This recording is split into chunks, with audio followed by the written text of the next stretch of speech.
Hello good evening everyone, कैसे हो आप लोग। आई होप आप सभी लोग अच्छे होंगे, ज़बरदस्त होंगे और एकदम मस्त होंगे। तो माय डियर स्टूडेंट, आज की क्लास काफ़ी इंटरेस्टिंग होगी क्योंकि आज की क्लास में हम लोग बायोलॉजी और केमिस्ट्री के इम्पॉर्टेंट क्वेश्चंस करेंगे जो आपके बिहार पैरामेडिकल 2023 की परीक्षा के लिए काफ़ी ज़्यादा इंपॉर्टेंट रहेगा। तो चलिए आज के सेशन की शुरुआत करते हैं। तो क्लास को स्टार्ट करने से पहले एक छोटी सी रिक्वेस्ट है, यदि आप लोग हमारे चैनल पे नए हो, पहली बार हो, तो इस चैनल को जरूर सब्सक्राइब करो और बेल आइकन को हिट कर लो। और दोस्तों डेली क्लासेस पीडीएफ के लिए, अगर आपको डेली क्लासेस पीडीएफ चाहिए तो आप लोग हमारे Telegram channel study with Ritesh से जुड़ सकते हैं। ठीक है, इसके लिए आपको टेलीग्राम को इंस्टॉल करना होगा और वहां पे सर्च बॉक्स में जाना होगा और हमारे Telegram channel study with Ritesh से जुड़ जाना होगा। ठीक है, तो चलिए पहले क्वेश्चन से शुरुआत करेंगे आज की इस क्लास की। तो फर्स्ट क्वेश्चन आपकी स्क्रीन पे आ चुका है। चलिए बताइए, डीएनए में उपस्थित शर्करा है, पेंटोज है, हेक्सोज है, हेप्टोज है या ट्राइटोज है? जल्दी से बताएंगे यहाँ पे सभी छात्र, बिल्कुल फास्ट आंसर करेंगे आप लोग हर एक प्रश्न का। तो डीएनए में जो उपस्थित शर्करा होती है वो कौन सी होती है? क्या बात है, जी हाँ, ऑप्शन नंबर 1 करेक्ट आंसर है, यानी पेंटोज। ठीक है, pentose.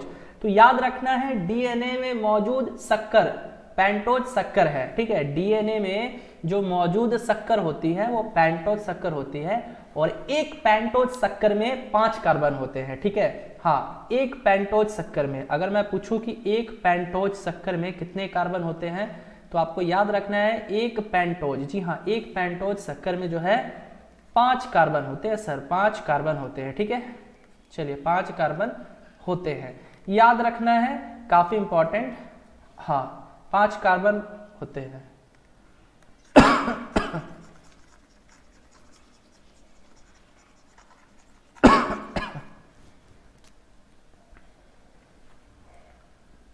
A very special good evening everyone, कैसे हो आप लोग। आई होप आप सभी लोग अच्छे होंगे, जबरदस्त होंगे और एकदम मस्त होंगे। तो माय डियर स्टूडेंट, आज की क्लास काफ़ी इंटरेस्टिंग होगी क्योंकि आज की क्लास में हम लोग केमिस्ट्री और बायोलॉजी के इंपॉर्टेंट क्वेश्चंस करेंगे जो आपके बिहार पैरामेडिकल 2023 की परीक्षा के लिए काफ़ी ज़्यादा इंपॉर्टेंट रहेगा। तो चलिए आज के सेशन की शुरुआत करते हैं। तो क्लास को स्टार्ट करने से पहले एक छोटी सी इन्फॉर्मेशन है, यदि आप लोग हमारे चैनल पे नए हो, पहली बार हो, तो इस चैनल को सब्सक्राइब करो और बेल आइकन को हिट कर लो। और दोस्तों यदि आपको डेली क्लासेस पीडीएफ चाहिए, सर अगर आपको डेली क्लासेस पीडीएफ चाहिए तो आप लोग हमारे Telegram channel study with Ritesh को ज्वाइन कर सकते हैं। इसके लिए टेलीग्राम ऐप को इंस्टॉल करना होगा और हमारे Telegram channel study with Ritesh को ज्वाइन कर लेना होगा। इससे होगा क्या कि आपको डेली क्लासेस पीडीएफ मिलेगा, नोट्स मिलेगा और पैरामेडिकल एग्जाम से संबंधित हर एक इंफॉर्मेशन, हर एक अपडेट आप तक पहले पहुंचेगी। तो चलिए शुरुआत करते हैं आज के इस क्लास की फर्स्ट क्वेश्चन के साथ। तो पहला क्वेश्चन आपकी स्क्रीन पे शो हो रहा होगा। तो चलिए जल्दी से बताएंगे, यहाँ पे डीएनए में उपस्थित शर्करा है।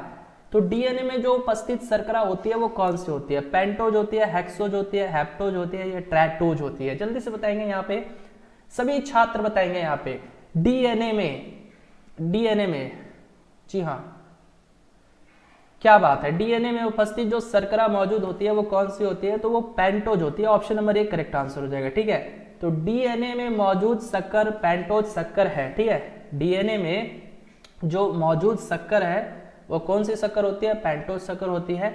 और याद रखना है कि एक पेंटोज शक्कर में, अगर मैं पूछूं कि एक पेंटोज शक्कर में कार्बन के कितने परमाणु होते हैं, एक पेंटोज शक्कर में जो है कितने परमाणु होते हैं कार्बन के? तो 5 कार्बन परमाणु होते हैं। ठीक है, 5 कार्बन परमाणु होते हैं, याद रखना है सर। ठीक है, चलिए बहुत अच्छी बात है, बढ़ेंगे हम लोग अगले प्रश्न की तरफ। चलिए अगला प्रश्न है, कौन सी प्रक्रिया विषाणु द्वारा एक पोषक कोशिका के भीतर की जा सकती है? बताना है यहाँ पे सर, बिल्कुल फास्ट। कौन सी प्रक्रिया जो है जो विषाणु द्वारा एक पोषक कोशिका के भीतर की जा सकती है? अनुलेखन या प्रोटीन संश्लेषण या ए और बी दोनों या डीएनए पुनरावृत्ति? कौन सी प्रक्रिया विषाणु द्वारा एक पोषक कोशिका के भीतर की जा सकती है? तो ये बच्चों ऑप्शन नंबर सी जो है करेक्ट आंसर हो जाएगा, यानी अनुलेखन और प्रोटीन संश्लेषण। जी ऑप्शन नंबर सी जो है आपके इस प्रश्न का करेक्ट जवाब हो जाएगा। ठीक है, डायरेक्ट याद कर लेने हैं, ऐसे प्रश्नों को आप डायरेक्ट याद कर लीजिएगा, वन लीनियर क्वेश्चन है, डायरेक्ट पूछ लिए जाते हैं आपकी परीक्षा में। चलिए इसके बाद अगला प्रश्न है उद्ध विकास। उद्ध विकास के दौरान कौन सा यौगिक सर्वप्रथम बना था? उद्ध विकास के दौरान कौन सा जो कंपाउंड है जो सबसे पहले बना था? आरएनए, सहविकर, ग्लिसरॉल या डीएनए? सभी छात्र बताएंगे इस प्यारे से प्रश्न का जवाब क्या होगा। उद्ध विकास के दौरान कौन सा यौगिक सर्वप्रथम बना था? आरएनए, सहविकर, ग्लिसरॉल या डीएनए? तो वेल डन बच्चों, यदि आपने जवाब दिया है आरएनए यानी ऑप्शन नंबर ए, देन आपका आंसर सही है। आरएनए यानी राइबोज न्यूक्लिक एसिड। क्या होता है इसका फुल फॉर्म सर? इसका फुल फॉर्म क्या होता है? Ribose nucleic acid. ठीक है, राइबोज न्यूक्लिक एसिड। ठीक है, याद रखना है। अब देखिए क्वेश्चन ये भी पूछा जा सकता है आपकी परीक्षा में कि प्रोटीन संश्लेषण में कौन सा आरएनए महत्वपूर्ण भूमिका निभाता है? बता सकते हो? ये भी इंपॉर्टेंट क्वेश्चन है सर, ये भी कॉम्पिटिटिव एग्जाम में काफी बार पूछा जाता है कि प्रोटीन संश्लेषण में, चलिए सभी बच्चे बताएंगे यहाँ पे प्रोटीन संश्लेषण में कौन सा आरएनए, सर कौन सा आरएनए महत्वपूर्ण भूमिका निभाता है? महत्वपूर्ण भूमिका निभाता है, जल्दी से बताएंगे। महत्वपूर्ण भूमिका निभाता है। देखते हैं कौन कौन बच्चे आंसर दे पाते हैं। जी हाँ, बिल्कुल फास्ट आंसर करना है। क्या बात है। तो कौन सा बच्चों? हाँ, प्रोटीन संश्लेषण में, सर प्रोटीन संश्लेषण में कौन सा आरएनए महत्वपूर्ण भूमिका निभाता है? तो यह है एमआरएनए यानी जिसको मैसेंजर कहते हैं। एम से मैसेंजर है, आर से राइबोज है, एन से न्यूक्लिक है और ए से एसिड है। ठीक है, तो एमआरएनए। ठीक है, चलिए बहुत अच्छी बात है। इसके बाद बढ़ेंगे हम लोग अगले प्रश्न की तरफ। अगला प्रश्न आपकी स्क्रीन पे आ चुका है। निम्न में से कौन एक फास्फोलिपिड है? फास्फोलिपिड आया हुआ प्रश्न है सर। फास्फोलिपिड क्या है? तो बच्चों फास्फोलिपिड जो है एक प्रकार का लिपिड अणु है। क्या है? ये एक प्रकार का लिपिड अणु है। तो यहाँ बताना है कि कौन सा एक फास्फोलिपिड है। सरसों का तेल है, लेसाइथिन है, स्ट्रिक अम्ल है या कोलेस्ट्रॉल है? तो वेल डन बच्चों, यदि आप लोग जवाब दे रहे हो ऑप्शन नंबर बी यानी लेसाइथिन, देन आपका आंसर सही है। ठीक है, तो फास्फोलिपिड एक प्रकार का लिपिड अणु होता है। तो यहाँ पे लेसाइथिन जो है ये क्या है? लेसाइथिन एक फास्फोलिपिड आ जाता है। ठीक है, ये फास्फोलिपिड है, याद रखना है सर। ठीक है, चलिए इसके बाद बताना है आपको। अगला प्रश्न आपकी स्क्रीन पे आ चुका है। निम्न में से कौन एक जबड़ा विहीन कशेरुकी है? जबड़ा विहीन यानी जिसमें जबड़े की कमी हो, बताना है कौन सी एक मछली की प्रकार है। चलो बताओ कौन सी इनमें से एक मछली की प्रकार है जो जबड़ा विहीन कशेरुकी है यानी जिसमें जबड़े की कमी है? सितारा मछली या लैम्प्रे या रे या सार्क? जल्दी से बताएंगे यहाँ पे सभी छात्र। कौन सी एक जबड़ा विहीन कशेरुकी है यानी जिसमें जबड़ों की कमी हो? तो कौन सी मछली है सर? वो है समुद्री लैम्प्रे यानी ऑप्शन नंबर बी जो है करेक्ट आंसर हो जाएगा। ठीक है, तो याद रखना है समुद्री लैम्प्रे। क्या नाम है इसका? समुद्री लैम्प्रे नाम है। तो कभी कभी समुद्री लैम्प्रे ना देगा तो आपको ऑप्शन में पेट्रोमाइजोन भी दे सकता है। ठीक है, पेट्रोमाइजोन याद रखना है, ऑप्शन में ये भी दिया जा सकता है। वही नाम है, समुद्री लैम्प्रे कह लो या पेट्रोमाइजोन कह लो। ठीक है, समझ में आ रहा है? हाँ, तो कौन एक जबड़ा विहीन कशेरुकी है? समुद्री लैम्प्रे या फिर इसका एक और नाम है पेट्रोमाइजोन।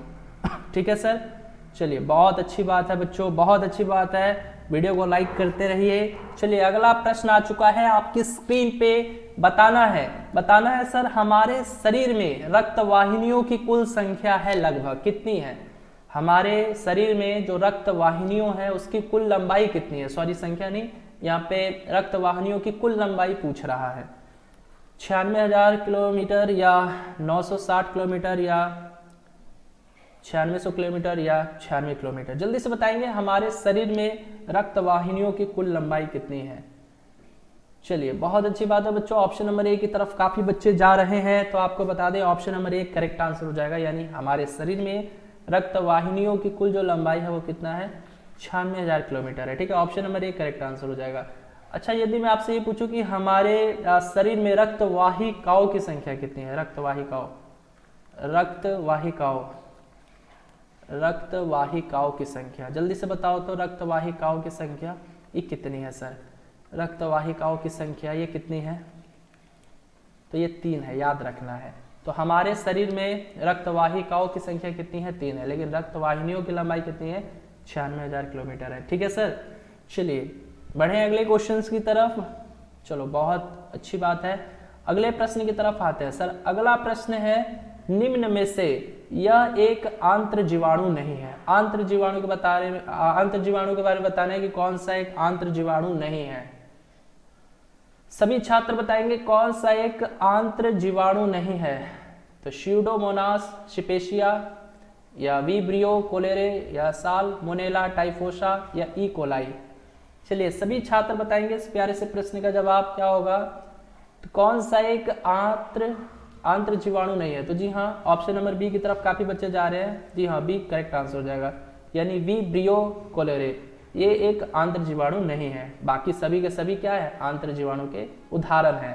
ठीक है, स्यूडोमोनास शिपेशिया ये भी आंत्र जीवाणु है, साल्मोनेला टाइफोसा ये भी है, ई कोलाई भी है। ठीक है, तो याद रखना है। अच्छा, यहाँ से अगर मैं ये पूछूं कि ये जो आंत्र जीवाणु है ये किस विटामिन का मुख्य स्रोत होता है, बताओ तो। आंत्र जीवाणु सर यहाँ पे बताना है, आंत्र जीवाणु जो है ये किस विटामिन का, सर ये किस विटामिन का मुख्य स्रोत है? ये किस विटामिन का मुख्य स्रोत है? किस विटामिन का ये मुख्य स्रोत है सर? तो ये किस विटामिन का मुख्य स्रोत है? तो आपको बता दें विटामिन B12। ठीक है, और B12 का रासायनिक नाम क्या होता है ये भी आपको याद होना चाहिए। हाँ, क्या होता है? साइनोकोबालामीन, है ना, साइनोकोबालामीन होता है, साइनोकोबालामीन।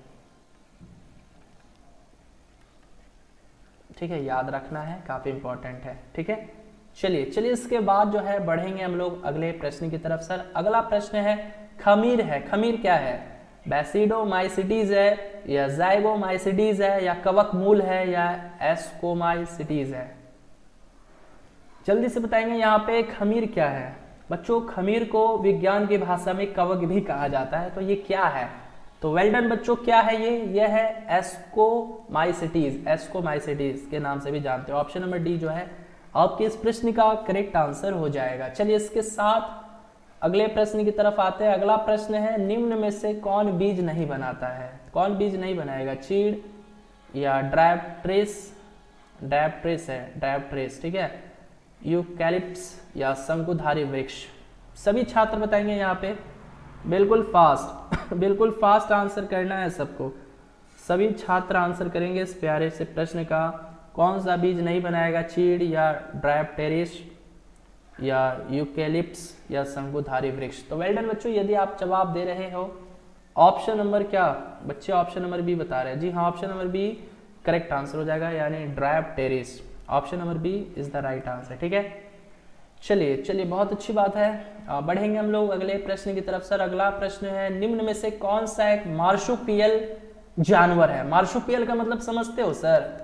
अभी मैं समझा देता हूँ। देखिए, मार्सुपियल का मतलब होता है ऐसे जानवर जो अपने शिशुओं को अपने पेट के पास बनी हुई एक थैली में रखकर चलते हैं। बहुत से जानवर आप लोगों ने देखे होंगे जो अपने शिशुओं को यानी अपने बच्चों को अपने पेट के पास बनी हुई एक थैली में रखकर चलते हैं। तो आपको बताना है कि इनमें से कौन सा एक ऐसा जानवर है जो मार्सुपियल है। व्हेल मछली है, चमगादड़ है, कंगारू है, खरगोश है? सर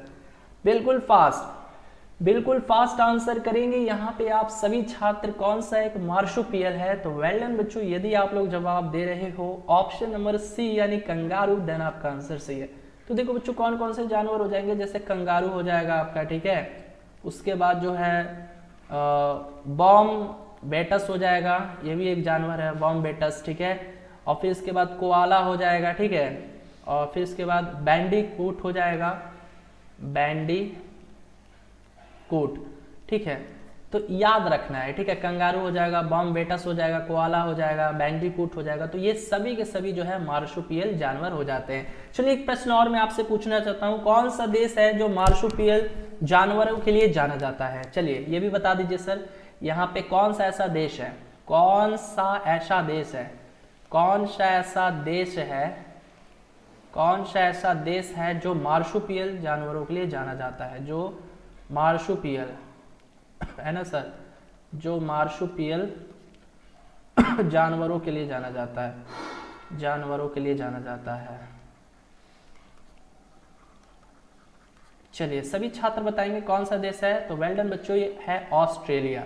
ऑस्ट्रेलिया है, याद रखना है ऑस्ट्रेलिया, ठीक है, ऑस्ट्रेलिया है, याद रखना है। काफी अच्छा प्रश्न है, ठीक है। चलिए इसी के साथ बढ़ते हैं अगले प्रश्न की तरफ। सर अगला प्रश्न आपकी स्क्रीन पे आ चुका है। निम्न में से किसमें फ्यूकोजैंथिन वर्णक पाया जाता है? फ्यूकोजैंथिन वर्णक किसमें पाया जाता है? भूरे शैवाल, हरित शैवाल, डायटम या लाल शैवाल? जल्दी से बताएंगे यहाँ पे सभी छात्र। क्या बात है, क्या बात है, बिल्कुल फास्ट आंसर करेंगे यहाँ पे।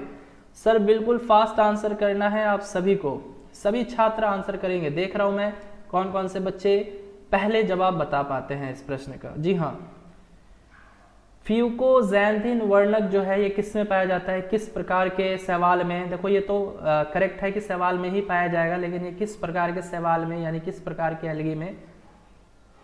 जल्दी से बताओ। क्या बात है बच्चों, हाँ वेल डन। तो आपका जो आंसर हो जाएगा वो क्या हो जाएगा? भूरे शैवाल में। भूरे शैवाल में यानी ऑप्शन नंबर जो है ए करेक्ट आंसर हो जाएगा, यानी ब्राउन एल्गी में। ब्राउन एल्गी में फ्यूकोजैंथिन वर्णक पाया जाता है, याद रखना है।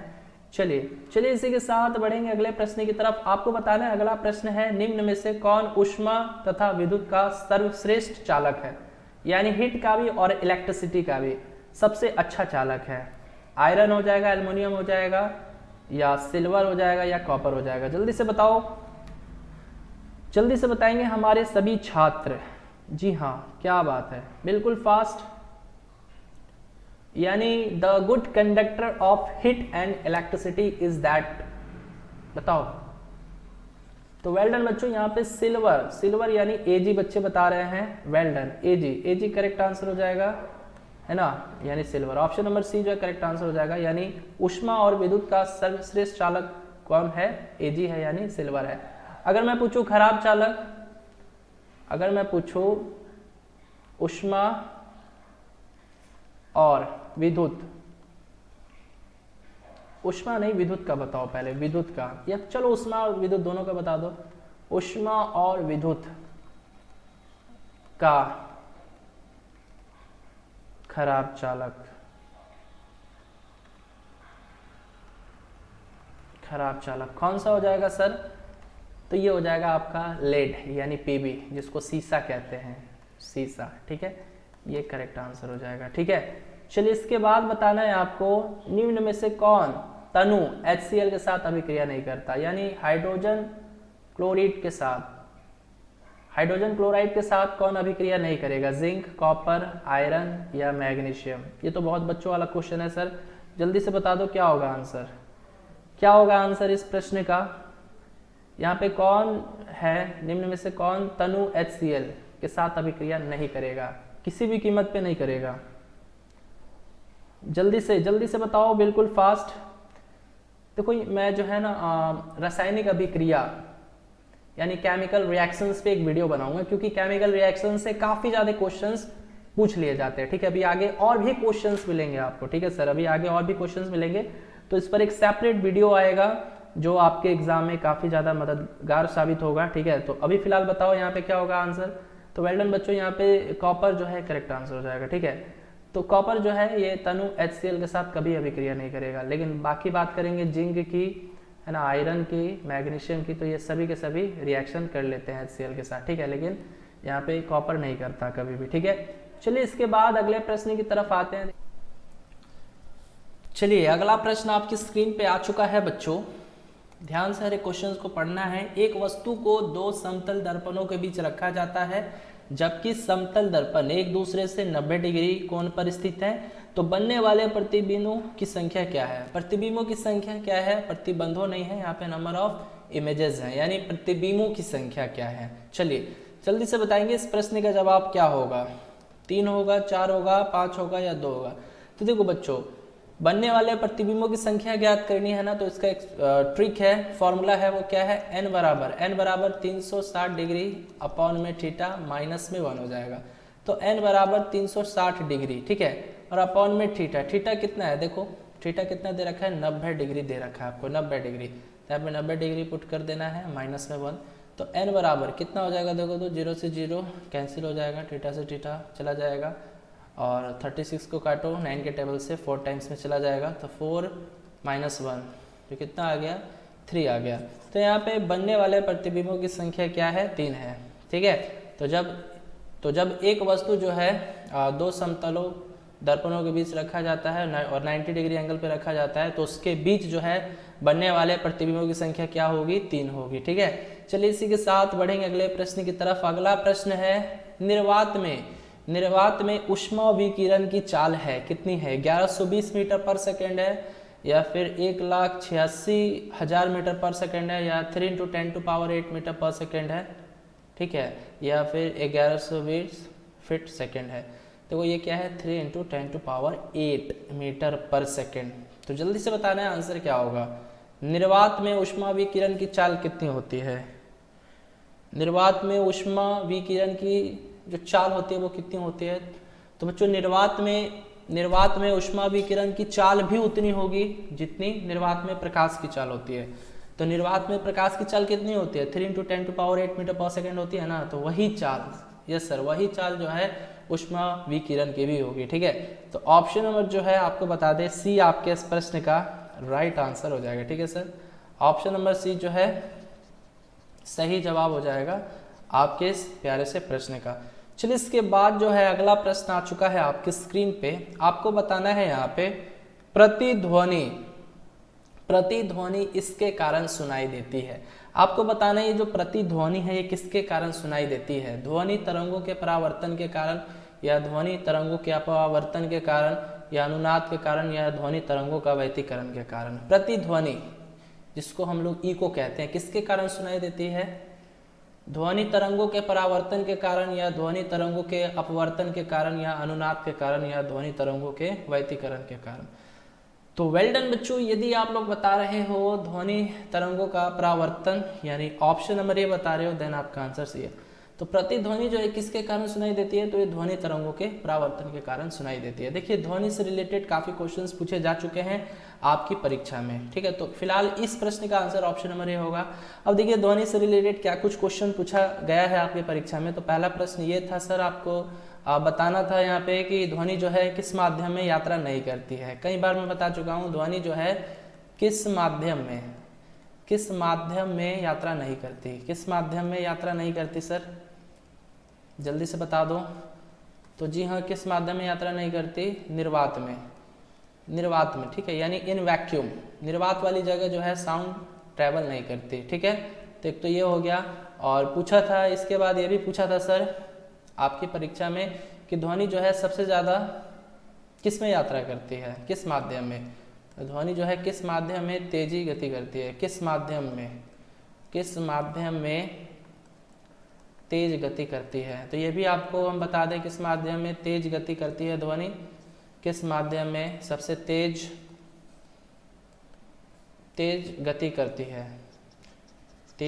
करती है। लिख लो अच्छे से बच्चों, तेज गति करती है। तो सबसे ज़्यादा जो है ध्वनि ठोस वाली वस्तु में यात्रा करती है। ठीक है, तो एक रिलेशन है, याद रखना है सर। रिलेशन क्या है, रिलेशन ये है कि सबसे ज़्यादा जो है ध्वनि कहाँ यात्रा करेगी, सॉलिड वाली वस्तुओं में, फिर उससे कम लिक्विड वाली वस्तु में, और सबसे कम जो है गैस वाली वस्तु में। तो ये रिलेशन है, याद रखना है। ठीक है, और यह भी एक प्रश्न पूछा गया था कि मानव कान जो है ये किस रेंज से किस रेंज तक की ध्वनि तरंगों को सुन सकता है, बता सकते हो। यानी मनुष्य कान जो है यानी मानव कान ये किस प्रकार की ध्वनि तरंगों को सुन सकता है। तो आपको बता दें मानव कान जो है वो श्रव्य ध्वनि तरंगों को सुन सकता है, जिसका रेंज क्या होता है प्यारे छात्रों बताओ। मानव कान जो है किस प्रकार की ध्वनि तरंगों को सुन सकता है सर, तो श्रव्य ध्वनि तरंगों को सुन सकता है, जिसका रेंज होता है 20 हर्ट्ज से 20,000 हर्ट्ज। ठीक है, याद रखना है। फिलहाल ये क्वेश्चन भी काफी ज्यादा इंपॉर्टेंट हो जाता है। ठीक है, हाँ ओके, ये क्वेश्चन भी याद रखना है। चलिए इसी के साथ बढ़ेंगे अगले प्रश्न की तरफ। चलिए अगला प्रश्न आपकी स्क्रीन पे आ चुका है। शक्ति 4 डायोप्टर एवं -2 डायोप्टर के 2 लेंस एक दूसरे के स्पर्श में रखे गए हैं, तो संयोजन की फोकस लंबाई क्या होगी। काफी अच्छा क्वेश्चन है। ठीक है, काफी अच्छा क्वेश्चन है, और ऐसे क्वेश्चन जो है बिहार पैरामेडिकल कि परीक्षा में फिक्स है, आने ही आने हैं। काफ़ी इंपॉर्टेंट क्वेश्चन है। बता सकते हो इस प्रश्न का जवाब क्या होगा? जल्दी से बताएंगे सभी छात्र। यानी शक्ति जो है 4 डायोप्टर एवं -2 डायोप्टर, ठीक है, के 2 लेंस स्पर्श में रखे गए हैं तो संयोजन की फोकस लंबाई क्या होगी? तो किसी भी संयोजन की जो पावर होती है, देखिए सबसे पहले फोकस लंबाई पूछा है ना, ऐसे प्रश्नों में आपको संयोजन की फोकस लंबाई पूछेगा, लेकिन सबसे पहले आपको ये बताना है किसी भी संयोजन की जो पावर होती है, पावर वो क्या होती है। यानी पावर बराबर जो है यहाँ पे क्या हो जाएगा, पावर बराबर हो जाएगा यहाँ पे P1 + P2, ठीक है। यानी देखो एक पावर 4 डायोप्टर का दिया हुआ है, ठीक है, प्लस में एक दिया है -2 डायोप्टर का, ठीक है, ठीक है। तो यहाँ से पावर कितना निकल कर आ गया सर? ये +2 डायोप्टर निकल कर आ गया, ठीक है, +2 डायोप्टर निकल कर आ गया। अब मुझे फोकल लेंथ जानना है, फोकस लंबाई जानना है ना, तो एक सूत्र होता है आप सभी जानते हैं 1/f बराबर में, या देखो उतना जाने की जरूरत नहीं, देखो मैं शॉर्टकट ट्रिक बताता हूँ। देखो शॉर्टकट ट्रिक क्या है, जैसे आपको पावर पता है, ठीक है सर, पावर यहाँ से पता चल गया कि +2 डायोप्टर दिया हुआ है, फोकस लंबाई ज्ञात करनी है। तो आप ये बताओ पावर और फोकस लंबाई के बीच क्या रिलेशन होता है? तो बोलोगे ना सर पावर जो है बराबर होता है 1/f के, बोलोगे ना। यानी यहाँ से जो पावर है, शक्ति, ये जो है फोकल लेंथ के क्या होता है, इनडायरेक्टली प्रोपोर्शनल होता है। तो यहाँ से बस ये फॉर्मूला आपको याद है ना कि पावर बराबर जो है 1/f होता है। बोलो ये फॉर्मूले को अच्छे से लिख लो। और यानी आपको ये फॉर्मूला याद होना चाहिए कि सर यहाँ पे मुझे फोकल लेंथ लिखना है ना, तो मुझे पता है कि पावर जो है ये बराबर होता है 1/f के, बस। तो यहाँ से जो है ये हो जाएगा f बराबर में 1/p हो जाएगा। तो f बराबर में 1/p, p कितना है 2 डायोप्टर दे रखा है, ठीक है। तो अब देखो अब यहाँ पे मामला क्या है सर, यहाँ पे देखो यहाँ पे जो है डायोप्टर में है, ठीक है, ये डायोप्टर में है तो इसको सेंटीमीटर में लाना होगा क्योंकि ऑप्शन में क्या है सेंटीमीटर में दे रखा है, ठीक है। जैसे यहाँ पे क्या है देखो f बराबर 1/2d है ना, तो f बराबर 1/2 लिख लेंगे। अब डायोप्टर हटाना है हमको, सेंटीमीटर में लाना है, तो क्या करेंगे गुने में 100 कर देंगे, 100 कर देंगे। देखो डायोप्टर को हटाओगे और गुने में 100 करोगे तो ये चीज़ सेंटीमीटर में आ जाएगा, ठीक है। हाँ जैसे डायोप्टर में है ना ये, लेकिन इसको तो सेंटीमीटर में लाना है, तो क्या करेंगे गुने में 100 कर देंगे, ठीक है। तो ये काटो, 100 को काटो, 2 के पार से 50 बार में चला जाएगा। तो f बराबर में क्या आ जाएगा, प्लस में है ना, प्लस में 50 सेंटीमीटर। जी हाँ, ऑप्शन नंबर क्या हो जाएगा प्यारे छात्रों, ऑप्शन नंबर जो है डी आपके इस प्रश्न का करेक्ट आंसर जवाब हो जाएगा, ठीक है। चलिए इसके बाद जो है अगला प्रश्न है तरंगों द्वारा देखो क्वेश्चन क्या है, तरंगों द्वारा एक स्थान से दूसरे स्थान तक निम्नलिखित में से ले जा सकता है। तरंगों द्वारा जो है देखो प्रश्न कैसे है, ध्यान से इस प्रश्न को पढ़ना है। तरंगों द्वारा एक स्थान से दूसरे स्थान तक निम्नलिखित में से किसे ले जाया जाता है, किसे ले जाया जाता है, वेग को, तरंगदैर्घ्य को, ऊर्जा को या द्रव्यमान को। यानी तरंग के द्वारा जो है एक स्थान से दूसरे स्थान तक किसे ले जा सकते हैं हम लोग, तरंग के द्वारा, है ना, वेव के द्वारा जो है इनमें से किसे ले जा सकते हैं। जी हाँ बच्चों, ऑप्शन नंबर सी बता रहे हैं बच्चे, well done, option number C ही करेक्ट आंसर हो जाएगा। यानी ऊर्जा को, किसे, ऊर्जा को, ऑप्शन नंबर सी जो है करेक्ट आंसर हो जाएगा, ऊर्जा को ले जा सकते हैं। चलिए इसके बाद बढ़ेंगे अगले प्रश्न की तरफ। अगला प्रश्न है यहाँ पे फ़ारेनहाइट स्केल पर, सर फ़ारेनहाइट स्केल पर परम शून्य ताप का मान क्या होगा, -32 डिग्री फ़ारेनहाइट होगा, -100 डिग्री फ़ारेनहाइट होगा, -469.4 डिग्री फ़ारेनहाइट होगा, या -273 डिग्री फ़ारेनहाइट होगा। सब पैरामेडिकल के क्वेश्चन हैं, सब ऑलरेडी पूछे जा चुके हैं। तो देखिए परम शून्य ताप का मान मैं आपको बता देता हूँ। परम शून्य ताप का मान यानी 0 एब्सोल्यूट टेम्परेचर का जो वैल्यू होता है वो डिग्री सेल्सियस पैमाने पर क्या होता है, डिग्री फ़ारेनहाइट पैमाने पर क्या होता है, केल्विन पैमाने पर क्या होता है। तो डिग्री सेल्सियस पैमाने पर -273 डिग्री सेल्सियस होता है, ठीक है। डिग्री फ़ारेनहाइट पैमाने पर ये होता है -459.4 डिग्री फ़ारेनहाइट होता है, और केल्विन पैमाने पर 0 होता है, ठीक है। तो याद रखिएगा, तो क्या हो जाएगा फ़ारेनहाइट स्केल पर परम शून्य ताप का मान क्या होगा, या -459.4 डिग्री फ़ारेनहाइट होगा, ठीक है। चलिए बहुत खूब, बहुत सही जवाब आ रहा है बच्चों, समझ में आ रहा है ना, तो एक बार जल्दी से यस बोल दीजिए तो, ताकि मैं कंफर्म हो सकूं कि आप हर एक क्वेश्चंस को परफेक्ट तरीके से समझ पा रहे हैं। जी बिल्कुल फास्ट। सभी छात्र एक बार जल्दी से मैसेज में यस लिख दीजिए ताकि मैं कंफर्म हो सकूं कि आप सभी छात्रों को हर एक क्वेश्चंस अच्छे से समझ में आ रहा है। क्या बात है, क्या बात है। ठीक है, चलिए इसके बाद चलिए अगला प्रश्न है, ध्यान से इस प्रश्न को देखना है। अर्धचालकों में धारा इनके द्वारा बहती है। अर्धचालक यानी जो सेमीकंडक्टर होते हैं, जैसे सिलिकॉन हो गया, जर्मेनियम हो गया, तो उसमें जो धारा है वो किसके द्वारा बहती है? प्रोटॉन के द्वारा, होल के द्वारा, इलेक्ट्रॉन एवं होल के द्वारा या इलेक्ट्रॉन के द्वारा? सभी छात्र बताएंगे इस प्यारे से क्वेश्चन का आंसर। जी हाँ, अर्धचालकों में धारा जो है ये किसके द्वारा बहती है सर? प्रोटॉन, होल, इलेक्ट्रॉन एवं होल या इलेक्ट्रॉन? सभी छात्र, क्या बात है, वेल डन, बिल्कुल फास्ट आंसर करेंगे आप सभी छात्र। तो जी हाँ बच्चों, यदि आपने जवाब दिया है ऑप्शन नंबर सी यानी इलेक्ट्रॉन एवं होल, देन आपका आंसर सी है। तो अर्धचालक में जो है धारा किनके द्वारा बहती है? इलेक्ट्रॉन एवं होल के द्वारा बहती है। ठीक है, चलिए बहुत अच्छी बात है। तो चलिए माय डियर स्टूडेंट, आज की इस क्लास में इतना ही। यदि क्लास अच्छी लगी हो तो क्लास का फीडबैक दीजिएगा वीडियो के कमेंट सेक्शन में, और इसी तरह की वीडियोस पाने के लिए आप लोग हमारे चैनल स्टडी विद रितेश को भी सब्सक्राइब कर लीजिएगा। ओके, बाय बाय सभी को, गुड नाइट, टेक केयर।